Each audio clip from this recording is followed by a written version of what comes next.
വിശദമായ വാർത്തകൾ നോക്കാം. ആദ്യം കൊല്ലത്തും ആലപ്പുഴ തീരങ്ങളിലേക്കുമാണ് കണ്ടെയ്നറുകളൊക്കെ അടിഞ്ഞുകൂടുന്നത്. അറബിക്കടലിൽ ഇന്നലെ മുഴുവനായും പൂർണ്ണമായും മുങ്ങിയ ചരക്ക് കപ്പലിൽ നിന്ന് വീണ കണ്ടെയ്നറുകളാണ് ഇങ്ങനെ കൊല്ലം ആലപ്പുഴ തീരത്തേക്ക് അടിയുന്നത്. കൊല്ലം ജില്ലയിൽ മാത്രം 13 കണ്ടെയ്നറുകൾ ഇതിനോടകം തന്നെ തീരത്തടിഞ്ഞു കഴിഞ്ഞു. 12 കണ്ടെയ്നറുകൾ തീരത്തോട് ചേർന്ന് ഒഴുകി നടക്കുന്നുമുണ്ട്. ആലപ്പുഴ ആറാട്ടുപുഴയിലാണ് കണ്ടെയ്നറുകൾ കരക്കടിഞ്ഞത്. ജനങ്ങൾക്ക് അതീവ ജാഗ്രതാ നിർദ്ദേശം നൽകി കഴിഞ്ഞു. കണ്ടെയ്നറുകളിൽ നിന്ന് 200 മീറ്റർ അകലം പാലിക്കണമെന്ന് സംസ്ഥാന ദുരന്ത നിവാരണ അതോറിറ്റിയുടെ നിർദ്ദേശമുണ്ട്.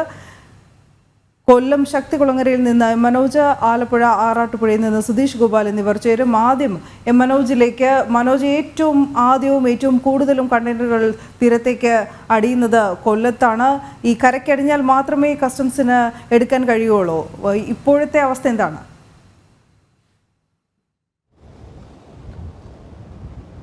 തീർച്ചയായും കരയ്ക്ക് അടിഞ്ഞുകൊണ്ടിരിക്കുകയാണ്. പലതും കടൽ ഭിത്തികളിൽ ഇടിച്ചു നിൽക്കുന്ന സാഹചര്യം. ഞാനിപ്പോൾ നിൽക്കുന്നത് ശക്തികുളങ്ങരയിലാണ്. ഇവിടേക്ക് അടിഞ്ഞ്, അതായത് 3 കണ്ടെയ്നറുള്ള ഒരു സെറ്റാണ് ഇവിടേക്ക് വന്നിട്ടുള്ളത്. ഇതിനെ നാട്ടുകാരും ഇവിടെയുള്ള പോലീസ് ഉദ്യോഗസ്ഥരൊക്കെ ചേർന്ന് വടം കെട്ടി നിർത്തിയിരിക്കുകയാണ്. ഇത് പൊട്ടൽ, അതായത് ഇതിൽ ഒരു കണ്ടെയ്നറിൻ്റെ ഒരു ഭാഗത്ത് ചെറിയ പൊട്ടൽ മാത്രമേ ഉള്ളൂ. ഇത് ഓപ്പൺ അല്ല എന്നാണ് മനസ്സിലാക്കുന്നത്. നമ്മൾ നേരത്തെയൊക്കെ കണ്ടത് കാലി കണ്ടെയ്നറുകളാണ്, പക്ഷേ ഇത് ഓപ്പൺ അല്ല. ഇതിൽ കൃത്യമായിട്ടുള്ള നിരീക്ഷണം വേണമെന്നാണ് ഉദ്യോഗസ്ഥർ അറിയിച്ചിട്ടുള്ളത്. അതോടൊപ്പം തന്നെ ഇവിടെ നിന്നും ആളുകളെയൊക്കെ മാറ്റിയിരിക്കുന്നു. കൃത്യമായും 200 മീറ്ററിലധികം അകലം പാലിക്കണമെന്നാണ് നിർദ്ദേശം. രാവിലെ തന്നെ കണ്ടെയ്നറുകൾ വന്നത് വിവരം അറിഞ്ഞ നാട്ടുകാരൊക്കെ തന്നെ അവിടേക്ക് എത്തിയിരുന്നു ഈ കാണുവാൻ വേണ്ടി. എന്തായാലും ഇതിന് സമീപത്തായിട്ട് തന്നെ ഒരു ചുവന്ന നിറത്തിലുള്ള കണ്ടെയ്നർ, അത് നമുക്ക് തിരകൾക്കിടയിൽ കാണുവാൻ സാധിക്കും. ഒരു ചുവന്ന നിറത്തിലുള്ള കണ്ടെയ്നറുകൾ കൂടെ ആ ഒരു ഭാഗത്തു നിന്നും ഒഴുകുന്നുണ്ട്. അത്തരത്തിൽ നിരവധി കണ്ടെയ്നറുകൾ ഈ കൊല്ലം തീരത്തേക്ക് അടിയുന്നു എന്നുള്ളത് തന്നെയാണ് നമ്മൾ മനസ്സിലാക്കുന്നത്. നിലവിൽ 13 കണ്ടെയ്നറുകൾ. ആദ്യം അടിഞ്ഞത് കരുനാഗപ്പള്ളി ചെറിയഴീക്കലാണ്. ഈ ചെറിയഴീക്കൽ കാശി വിശ്വനാഥ ക്ഷേത്രത്തിന് സമീപം ഒരു കണ്ടെയ്നർ അടിഞ്ഞു. അത് കഴിഞ്ഞ ദിവസം തന്നെ ഉദ്യോഗസ്ഥർക്ക് വിവരങ്ങൾ ലഭിച്ചു. അതിനനുസരിച്ച് അവിടെ പരിശോധന നടത്തി കൃത്യമായും കുടുംബങ്ങളെ ഒഴിപ്പിച്ചു. അതുപോലെ തന്നെ ഓരോ ഭാഗത്തേക്കും കണ്ടെയ്നറുകൾ അടിഞ്ഞുകൊണ്ടിരിക്കുന്ന സാഹചര്യം. അപ്പോൾ അതിൽ കൃത്യമായും ജനങ്ങളോട് പറയുവാനുള്ളത് ഇതിനടുത്തേക്ക് പോകരുത് എന്നുള്ളത് തന്നെയാണ്. അടുത്തേക്ക് പോയി അതിൽ തൊടുവാൻ ശ്രമിക്കരുത്, അല്ലെങ്കിൽ ദൃശ്യങ്ങൾ പകർത്തുവാൻ ശ്രമിക്കരുത് എന്നൊക്കെയാണ് നിർദ്ദേശം നൽകുന്നത്. കാരണം രാവിലെ മുതൽ തന്നെ കണ്ടെയ്നർ അടിയുന്ന വിവരമറിഞ്ഞ് നാട്ടുകാർ എത്തുന്നുണ്ട്. കൃത്യമായും ഈ കണ്ടെയ്നറുകൾക്കുള്ളിൽ എന്താണ് എന്നുള്ളതിനെ പറ്റി ഒരു വ്യക്തത വരുന്നില്ല എന്നുള്ളതാണ്. കാരണം കാലി കണ്ടെയ്നറുകൾ ഉണ്ടായിരുന്നു. അതിലുണ്ടായിരുന്ന സാധനങ്ങളൊക്കെ ഈ ചിലപ്പോൾ കടലിനുള്ളിൽ വെച്ച് തന്നെ ഉള്ളിലേക്ക് പോയിട്ടുണ്ടാകാമെന്നുള്ള കാര്യമാണ്. എന്നാലും അതിലെന്തിൻ്റെങ്കിലും അംശമുണ്ടെങ്കിൽ അത് പരിശോധനയിലൂടെ മാത്രമേ മനസ്സിലാകുകയുള്ളൂ. കഴിഞ്ഞ ദിവസം പൊല്യൂഷൻ കൺട്രോൾ ബോർഡിൻ്റെയൊക്കെ ഉദ്യോഗസ്ഥർ ഇവിടേക്ക് എത്തിയിരുന്നു. അതോടൊപ്പം തന്നെ നിരവധി പേർ ഇങ്ങോട്ടേക്ക് എത്തിയിരുന്നു. ഇത് പരിശോധനയുമായി ബന്ധപ്പെട്ട് നിരവധി ഉദ്യോഗസ്ഥരും എത്തിയിട്ടുണ്ടായിരുന്നു. എന്തായാലും ഈ ഭാഗത്തേക്കൊക്കെ നാട്ടുകാരെ ഇങ്ങോട്ടേക്ക് മാറ്റി നിർത്തിയിരിക്കുന്നത് നമുക്ക് കാണാൻ സാധിക്കും. അതോടൊപ്പം തന്നെ ഇവിടെ പരിശോധന നടത്തിയിട്ടുള്ള ഉദ്യോഗസ്ഥരും ഉണ്ട്. എന്തായാലും ഈ ഒരു കണ്ടെയ്നർ ഇപ്പോൾ പൊട്ടിയ നിലയിലാണോ നിലവിലുള്ളത്? ഇവിടെ പൊട്ടിയ നിലയിലാണോ നിലവിലുള്ളത്? എന്തായാലും ഈ കണ്ടെയ്നറിൻ്റെ ഒരു ചെറിയ ഭാഗം മാത്രമാണ് പൊട്ടിയിട്ടുള്ളതെന്നാണ് അറിയാൻ സാധിക്കുന്നത്. നാട്ടുകാരൊക്കെ തന്നെ അങ്ങനെ നിൽക്കുകയാണ്. കൃത്യമായിട്ടുള്ള നിർദ്ദേശം അവർക്കും ഉദ്യോഗസ്ഥർ നൽകിയിട്ടുണ്ട്, പോലീസിനെ വിന്യസിച്ചിട്ടുണ്ട്. അതോടൊപ്പം തന്നെ ഈ പരിശോധന, അതായത് കൂടുതലിടങ്ങളിലേക്ക് നിരീക്ഷണം ശക്തമാക്കുമെന്നാണ് അറിയിച്ചിട്ടുള്ളത്. ഈ വിവരമറിഞ്ഞ് ഇവിടേക്ക് എത്തിയതാണ് ഓരോ നാട്ടുകാരും. അവർക്കൊക്കെ തന്നെ നേരത്തെ നിർദ്ദേശങ്ങൾ നൽകിയിട്ടുണ്ടായിരുന്നു. ഈ സമീപവാസികളായിട്ടുള്ള ആളുകൾക്കാണ് നേരത്തെ നിർദ്ദേശം നൽകിയിരുന്നു. ഇത്തരത്തിലൊരു വിവരം അറിഞ്ഞിരുന്നു ഇവിടെ? ഞങ്ങൾ അറിഞ്ഞിരുന്നു. തീരദേശത്ത് എല്ലാവരും ജാഗ്രതയായിട്ട് നിൽക്കണമെന്ന് പറഞ്ഞായിരുന്നു. അങ്ങനെ രാവിലെ കുറച്ച് ആൾക്കാർ, ബോട്ടുകാർ പറഞ്ഞ് ഇൻഫോം ചെയ്ത് ഇങ്ങോട്ട് കണ്ടെയ്നറൊക്കെ ഒഴുകി വരുന്നുണ്ട്. അങ്ങനെ ഇവിടെ റിപ്പോർട്ട് ചെയ്തായിരുന്നു ആൾക്കാർ. തീർച്ചയായും അതുപോലെ നീപ്പിടുന്ന കാര്യം റിപ്പോർട്ട് പ്രകാരം ആൾക്കാരെല്ലാം ഇത്തരത്തിൽ എത്തുന്നത്. താമസിക്കുന്ന ഒരുപാട് പേര് അങ്ങനെ നിൽക്കുകയാണ്. ഈ വിവരം അറിഞ്ഞ് അങ്ങോട്ട് അടുത്തേക്കൊന്നും പോകരുതെന്നുള്ള നിർദ്ദേശമല്ലേ? അടുത്തേക്ക് പോയി ഞാനാ ചാടി കണ്ടെയ്നർ കെട്ടിയത്. ആദ്യം എല്ലാവരും അടുത്തുണ്ടായിരുന്നു. കാലി കണ്ടെയ്നറുകൾ ബോധ്യം ഉണ്ടാണ്ട് പുറത്ത് മാത്രമേ കെട്ടിയത്. 3 MD അതുകൊണ്ട് മാത്രം കിട്ടിയതാണ്. എന്തായാലും ഒരു പരിശോധന ഉണ്ടാവും ഉദ്യോഗസ്ഥരുടെ ഭാഗത്ത്. ഉറപ്പാടുണ്ടാവും. അത് കഴിഞ്ഞിട്ട് എന്ത് ചെയ്യത്തോളം അവർ പറഞ്ഞു. തീരദേശത്തേക്ക് അടുത്തുകൊണ്ടിരിക്കുകയാണ് കണ്ടെയ്നർ. ഈ ഭാഗങ്ങളിൽ മൊത്തം കണ്ടെയ്നറുണ്ട്. തീർച്ചയായും ഈ കടലിനുള്ളിൽ നിന്നും ഒഴുകി ഇങ്ങോട്ടേക്ക് കണ്ടെയ്നറുകൾ എത്തുകയാണ്. ആ വിവരങ്ങൾ തന്നെയാണ് ഇവിടെയുള്ള ജനങ്ങളടക്കം. അതായത് നമുക്ക് ദൃശ്യങ്ങളിൽ കാണാൻ സാധിക്കും കടലിനുള്ളിലേക്ക് നോക്കിക്കഴിഞ്ഞാൽ പല ഭാഗത്തും ഈ കണ്ടെയ്നറുകൾ ഒഴുകി നടക്കുന്നുണ്ട്. അതുകൊണ്ട് തന്നെ കൃത്യമായിട്ടുള്ള ജാഗ്രത പാലിക്കണമെന്നാണ് നിർദ്ദേശം. നേരത്തെ സൂചിപ്പിച്ചതുപോലെ കണക്കുകൾ പ്രകാരമാണെങ്കിൽ 13 കണ്ടെയ്നറുകൾ കരയ്ക്ക് അടിഞ്ഞുവെന്നാണ് മനസ്സിലാക്കുന്നത്. പക്ഷേ 13-ലധികം കണ്ടെയ്നറുകൾ ഈ ഭാഗത്തേക്ക് എത്തുന്നു എന്നുള്ളതും മനസ്സിലാക്കുന്നുണ്ട്. എന്തായാലും കാറ്റിൻ്റെ ദിശയനുസരിച്ചാണ് കണ്ടെയ്നറുകൾ വരുന്നതെന്നാണ് ഇവിടെയുള്ള മത്സ്യത്തൊഴിലാളികളടക്കം പറയുന്നത്. കാരണം കടൽ പ്രക്ഷുബ്ധമായിരുന്നു. കഴിഞ്ഞ ദിവസമൊക്കെ തന്നെ ഈ മത്സ്യത്തൊഴിലാളികളൊന്നും കടലിലേക്ക് ഇറങ്ങിയിരുന്നില്ല എന്നുള്ളതാണ്. അതുകൊണ്ട് തന്നെ മറ്റ് തരത്തിലുള്ള പ്രശ്നങ്ങളൊന്നും ഇതുവരെ റിപ്പോർട്ട് ചെയ്തിട്ടില്ല എന്നുള്ളതാണ്. എന്തായാലും കണ്ടെയ്നറുകൾ അടിയുന്ന ഈ സാഹചര്യത്തിൽ പോലീസും അതോടൊപ്പം തന്നെ ജില്ലാ ഭരണകൂടവും മറ്റ് അനുബന്ധ വകുപ്പുകളുമൊക്കെ കൃത്യമായിട്ടുള്ള കരുതൽ, അതോടൊപ്പം തന്നെ അവരുടെ പ്രവർത്തനമൊക്കെ എല്ലാ മേഖലയിലേക്കും എത്തിക്കുക എന്നുള്ളതാണ്. കാരണം ഈ കരയ്ക്കടിയുന്ന സ്ഥലങ്ങളിലേക്കൊക്കെ പോലീസിനെ വിന്യസിക്കേണ്ടതുണ്ട്. അതോടൊപ്പം തന്നെ പരിശോധന നടത്തേണ്ടതുണ്ട്. എത്ര എണ്ണമാണെന്നുള്ളതിനെ പറ്റി കൃത്യമായുള്ള വിവരം ഇപ്പോഴും കടലിൽ എത്ര എണ്ണം ഒഴുകി നടക്കുന്നുവെന്നും പറയാൻ പറ്റില്ല. ഈ ഒരു കരയ്ക്ക് അടിഞ്ഞാൽ മാത്രമേ അതിൻ്റെ കണക്കുകളെ പറ്റിയിട്ടുള്ള കാര്യങ്ങളൊക്കെ നമുക്ക് അറിയാൻ സാധിക്കുകയുള്ളൂ. എന്തായാലും ഇതിപ്പോൾ ജനങ്ങൾ പറയുന്നത്, അതായത് ഈ വടം ഉപയോഗിച്ച് പിടിച്ചു കെട്ടാൻ ഇവിടെയുള്ള നാട്ടുകാരൊക്കെ ഉണ്ടായിരുന്നു എന്നുള്ളതാണ്. അത് കാലിയാണെന്നുള്ള ബോധ്യം അവർക്കുണ്ടായിരുന്നു എന്നുള്ളതാണ് അവർ പറയുന്നത്. എന്തായാലും ഏത് തരത്തിലുള്ള വസ്തുവാണ് ഇതിനകത്ത് ഉണ്ടായിരുന്നത് എന്നതിനെ പറ്റിയിട്ടുള്ള സംസ്ഥാന ദുരന്ത നിവാരണ അതോറിറ്റി മാധ്യമപ്രവർത്തകർക്ക് അടക്കം മുന്നറിയിപ്പ് നൽകുന്നുണ്ട്. മനോജ്, എന്തായാലും സുരക്ഷിതമായ അകലം പാലിക്കുക.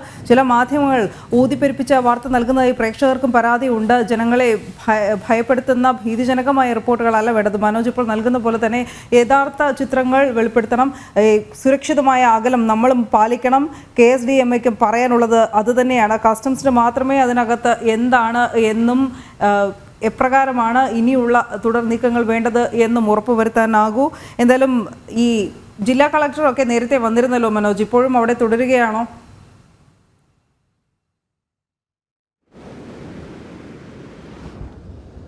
തീർച്ചയായും കഴിഞ്ഞ ദിവസം അടക്കം രാത്രിയോടുകൂടി തന്നെ ജില്ലാ കളക്ടറുടെ നേതൃത്വത്തിലുള്ള സംഘം ഈ ചെറിയഴീക്കിലെത്തിയിരുന്നു. അവിടെ പരിശോധന നടത്തിയിരുന്നു. അതോടൊപ്പം തന്നെ എല്ലാ സ്ഥലത്തേക്കും ഓരോ ഉദ്യോഗസ്ഥർ അങ്ങനെ എത്തുകയാണ്. കാരണം കൂടുതൽ സ്ഥലത്തേക്ക് കണ്ടെയ്നറുകൾ അടിയുമ്പോൾ ഒരു സ്ഥലം കേന്ദ്രീകരിച്ചായിരിക്കില്ല ഈ ഒരു പ്രവർത്തനം. അതുകൊണ്ട് തന്നെ ജില്ലാ കളക്ടർ പല മേഖലയിലേക്കും എത്തുന്നുണ്ടെന്നാണ്. അതോടൊപ്പം തന്നെ നിർണായകമായിട്ടുള്ള ഒരു തീരുമാനങ്ങൾ എടുക്കുവാനുള്ള സമയമാണ്. കാരണം കണ്ടെയ്നറുകൾ കൂടുതൽ വന്ന് അടിയുമ്പോൾ അത് ഈ തീരത്ത് നിന്നും മാറ്റേണ്ട നടപടിക്രമങ്ങളുണ്ട്. അതൊക്കെ കസ്റ്റംസ് സംഘം രാവിലെ തന്നെ എത്തിയെന്നാണ് ലഭിക്കുന്ന വിവരം. അവരെത്തി കൃത്യമായും അത് സ്വീസ് ചെയ്ത ശേഷം മറ്റ് നടപടിക്രമങ്ങളിലേക്ക് പോകും. ക്രെയിൻ ഉപയോഗിച്ച് ഈ കണ്ടെയ്നറുകളെ നീക്കം ചെയ്യുന്നതിലേക്ക് പോകും. പക്ഷേ അതിനു മുമ്പുള്ള പരിശോധന, ശക്തമായിട്ടുള്ള പരിശോധന തന്നെ എല്ലാ മേഖലയിലേക്കും, അതായത് ഈ തീരദേശ മേഖലയിലെല്ലാം തന്നെ നിരീക്ഷണം കഴിഞ്ഞ ദിവസം അടക്കം കോസ്റ്റൽ പോലീസ് ശക്തമാക്കിയിരുന്നു. കാരണം ഈ മേഖലയിലോട്ട് വരുന്നുണ്ട് എന്നുള്ള വിവരം കഴിഞ്ഞ ദിവസം രാത്രി കളക്ടറുമായി സംസാരിച്ചപ്പോൾ ഈ നീണ്ടകര ഭാഗത്തേക്കുള്ള നിരീക്ഷണം ശക്തമാക്കിയിട്ടുണ്ടെന്ന് പറഞ്ഞിരുന്നു. കാരണം ഇങ്ങോട്ടേക്ക് അടിയാൻ സാഹചര്യമുണ്ട് എന്ന് പറഞ്ഞിരുന്നു. അതുപോലെ തന്നെയാണ് രാവിലെ ഈ നീണ്ടകര ഭാഗത്തേക്ക് ഈ കണ്ടെയ്നറുകൾ അടിയുന്ന സാഹചര്യമുണ്ടായി. അപ്പോൾ ഈ ഭാഗത്തേക്കൊക്കെ വരുമെന്നുള്ള നിർദ്ദേശം ജില്ലാ ഭരണകൂടത്തിനടക്കം നൽകിയിരുന്നു എന്നുള്ളതാണ്. ആ നിർദ്ദേശങ്ങൾക്കനുസരിച്ച് ഉദ്യോഗസ്ഥരെയും അതോടൊപ്പം തന്നെ പോലീസിനെയും ഈ ഭാഗത്തൊക്കെ വിന്യസിച്ചു എന്ന് തന്നെയാണ് കളക്ടറടക്കം പറയുന്നത്. എന്തായാലും രാവിലെ ASP നമ്മളോട് സംസാരിച്ചിരുന്നു. കരുനാഗപ്പള്ളി ASP ആണ് ഇക്കാര്യത്തിൽ ഈ പോലീസിനെ വിന്യസിക്കുന്ന കാര്യത്തിലും അതോടൊപ്പം തന്നെ ജനങ്ങളോട് സുരക്ഷിതരായിരിക്കണം, ഇതിനടുത്തേക്ക് പോകരുത് എന്നുള്ള കാര്യമൊക്കെ രാവിലെ തന്നെ നിർദ്ദേശിക്കുന്നുണ്ടായിരുന്നു. ഈ കടൽ ഭിത്തിക്ക് മുകളിൽ ജനങ്ങൾ കയറി നിന്ന് ഈ കണ്ടെയ്നർ വീക്ഷിക്കുന്ന ഒരു സാഹചര്യമുണ്ടായി. അപ്പോൾ തന്നെ അവിടേക്ക് എത്തിയ ഉദ്യോഗസ്ഥർ അവരെ അവിടെ നിന്ന് മാറ്റുന്ന ഒരു സംഭവം. അതായത് ഈ വിവരം അറിഞ്ഞുകൊണ്ട് ഇവിടെയുള്ള ആളുകളൊക്കെ തന്നെ ആദ്യം ഉദ്യോഗസ്ഥരെ വിളിച്ച് അറിയിച്ചെങ്കിലും പിന്നീട് കണ്ടെയ്നർ കാലിയാണെന്ന് കണ്ട് അങ്ങോട്ടേക്ക് പോകുന്ന ഒരു സാഹചര്യമുണ്ട്, അടുത്തേക്ക് നീങ്ങുന്ന ഒരു സാഹചര്യമുണ്ടായിരുന്നു. പക്ഷേ കാലിയാണെങ്കിൽ പോലും എന്ത് തരത്തിലുള്ള വസ്തുവാണ് അതിനുണ്ടായിരുന്നത് എന്നതിനെപ്പറ്റി കൃത്യമായുള്ള വിവരങ്ങൾ ലഭിച്ചതിന് ശേഷം മാത്രമേ അടുത്തേക്കോ അല്ലെങ്കിൽ മറ്റ് കാര്യങ്ങളിലേക്ക് പോകാവൂ എന്നാണ് ഉദ്യോഗസ്ഥർ പറയുന്നത്. അതുകൊണ്ട് തന്നെ കൃത്യമായിട്ടുള്ള പരിശോധനയിലൂടെ മാത്രമേ ഏതൊക്കെ തരത്തിലുള്ള വസ്തുക്കളാണ് ഈ കണ്ടെയ്നറിനുള്ളിൽ ഉണ്ടായിരുന്നത് എന്ന് മനസ്സിലാക്കാൻ സാധിക്കും. എന്തായാലും ആശങ്കപ്പെടേണ്ട സാഹചര്യമില്ല. കൃത്യമായും അകലം പാലിച്ചാൽ മതി എന്നുള്ള കാര്യമാണ് ഇവിടെയുള്ള ഉദ്യോഗസ്ഥരടക്കം അറിയിക്കുന്നത്. കാരണം ഈ അകലം പാലിച്ചാൽ മാത്രമേ ഏത് തരത്തിലുള്ള വസ്തുവാണോ അല്ലെങ്കിൽ എങ്ങനെയാണ് ഈ പരിശോധന നടത്തേണ്ടത് എന്നുള്ളതിനെക്കുറിച്ചൊക്കെ അധികൃതർക്ക് ഒരു കൃത്യത വരുള്ളൂ. കാരണം ഈ തിര അടിച്ചു നടക്കുന്നതിനാൽ ഈ കണ്ടെയ്നറുകൾ കരയ്ക്ക് അടിഞ്ഞാൽ മാത്രമേ ഈ പരിശോധന കൃത്യമാക്കാൻ പറ്റുള്ളൂ. കാരണം ബോട്ടുകളൊന്നും തന്നെ കടലിലേക്ക് ഇറക്കാൻ പറ്റാത്ത ഒരു സാഹചര്യമാണ്. ഇന്ന് രാവിലെ തന്നെ ഉദ്യോഗസ്ഥർ നമ്മളോട് വ്യക്തമാക്കിയിരുന്നു, അവരുടെ ബോട്ടുകളൊന്നും ഈ കടലിലേക്ക് ഇറക്കാൻ പറ്റിയ സാഹചര്യമല്ല. അതുകൊണ്ട് തന്നെ പരിശോധന നടത്തണമെങ്കിൽ കൃത്യമായും കണ്ടെയ്നറുകൾ കരയ്ക്കടിയണം, അല്ലെങ്കിൽ അവിടെ ഒരിടത്ത്, അതുകൊണ്ട് തന്നെയാണ് ഈ വടമൊക്കെ പിടിച്ച് കെട്ടിയിരിക്കുന്നത്. അപ്പോൾ ഒരു സ്ഥലത്തേക്ക് നിൽക്കുമ്പോൾ മാത്രമേ അവിടെ പരിശോധന നടത്താൻ പറ്റുകയുള്ളൂ. കഴിഞ്ഞ ദിവസം കാലിയായിട്ടുള്ള കണ്ടെയ്നറിന് ആദ്യം പുറത്തു നിന്നുള്ള പരിശോധനയിൽ കാലിയാണെന്ന് മനസ്സിലായി. പിന്നീട് പൊല്യൂഷൻ കൺട്രോൾ ബോർഡിൻ്റെ ഉദ്യോഗസ്ഥരടക്കം പരിശോധന നടത്തി. അപ്പോൾ എല്ലാ തലങ്ങളിലുമുള്ള പരിശോധനയിലൂടെ മാത്രമേ ഇതിൽ എന്തൊക്കെ തരത്തിലുള്ള വസ്തുവാണ് ഉണ്ടായിരുന്നതിനെ പറ്റി കൃത്യമായിട്ടുള്ള ഒരു വ്യക്തത വരികയുള്ളൂ. എന്തായാലും ജനങ്ങൾക്കുള്ള ജാഗ്രതാ നിർദ്ദേശം ഇതാണ്: 200 മീറ്ററിൽ അധികം അകലം പാലിക്കുക എന്നുള്ളതാണ്. കാരണം അടുത്തേക്ക് പോയി കഴിഞ്ഞാൽ ചിലപ്പോൾ ആശങ്കപ്പെടേണ്ട സാഹചര്യം ഉണ്ടായിരിക്കാം. അതുകൊണ്ട് തന്നെയാണ് അവർ അപകടകരമായിട്ടുള്ള ഏതെങ്കിലും തരത്തിലുള്ള വസ്തുക്കൾ. അതുകൊണ്ട് തന്നെ ജാഗ്രത കൃത്യമായി പാലിച്ചേ മതിയാകൂ. അടുത്തുള്ള ജനങ്ങളെയൊക്കെ, തീരദേശവാസികളെയൊക്കെ മാറ്റി പാർപ്പിക്കുമെന്ന് തന്നെയാണ് നേരത്തെ അറിയിച്ചിട്ടുള്ളത്. ആലപ്പുഴയിലാകട്ടെ ആറാട്ടുപുഴയിലാണ് കണ്ടെയ്നർ അടിഞ്ഞത്. കൊല്ലത്ത് പുലർച്ചെ മുതൽ അടിയുന്ന കണ്ടെയ്നറുകളുടെ വാർത്ത നമ്മൾ കൊടുത്തിരുന്നു. ഇനി ആലപ്പുഴയിലെ സ്ഥിതി എന്തെന്ന് നോക്കാം. സുധീഷ് ഗോപാൽ അവിടെയുണ്ട്. ആലപ്പുഴ ജില്ലയിലെ ആറാട്ടുപുഴ തറയിൽക്കടവ് ഭാഗത്തെ കണ്ടെയ്നർ അടിഞ്ഞത്. അത് അല്പം പടിഞ്ഞാറ് ഭാഗത്തായി കാണുകയും പിന്നീട് ഇവിടേക്ക് ഒഴുകിയെത്തുകയായിരുന്നത്. ഈ തീരത്ത് അടുത്തതോടുകൂടി ഇവിടുത്തെ കടൽഭിത്തിയിൽ തട്ടി അത് പൂർണ്ണമായും തകർന്ന അവസ്ഥയിലാണ്. ഇതിനകത്തു നിന്നും സാധനങ്ങളെല്ലാം തന്നെ പുറത്തു വന്നിട്ടുണ്ട്. തുണിയുടെ സാധനങ്ങളാണ് എന്നതാണ് തോന്നിക്കുന്നതെങ്കിലും അതിൽ മറ്റു ചില വെളുത്ത സാധനങ്ങൾ കൂടി കാണാൻ സാധിക്കും. അത് എന്താണെന്നുള്ളത് സംബന്ധിച്ച് ശാസ്ത്രീയ പരിശോധന നടത്തിയതിലെ കപ്പലുമായി ബന്ധപ്പെട്ട അധികൃതർ തന്നെ അത് വ്യക്തമാക്കുകയും വേണം. ഇതിൻ്റെ മറ്റ് പരിശോധനകൾക്കായി ജില്ലാ കളക്ടറും മറ്റ് മലിനീകരണ നിയന്ത്രണ ബോർഡിൻ്റെ ഉദ്യോഗസ്ഥരും അടക്കം ഇവിടേക്ക് എത്തും. ഇത് തറയിൽ കടവാണ്. ആലപ്പുഴ ജില്ലയും കൊല്ലം ജില്ലയുടെ അതിർത്തി ഗ്രാമമായ ആറാട്ടുപുഴ പഞ്ചായത്തിലാണ് ഇപ്പോൾ ഇത് അടിഞ്ഞിട്ടുള്ളത്. വലിയ പോലീസ് സുരക്ഷാ സംവിധാനങ്ങൾ ഇവിടെ ഒരുക്കിയിട്ടുണ്ട്. നാട്ടുകാരെ ഒന്നും തന്നെ ഈ ഭാഗത്തേക്ക് അടുപ്പിക്കുന്നില്ല. കൃത്യമായ നിയന്ത്രണങ്ങളോടുകൂടി സുരക്ഷാ സംവിധാനങ്ങളെല്ലാം തന്നെ നടപ്പാക്കാനുള്ള ശ്രമമാണ് ഇപ്പോൾ നടക്കുന്നത്.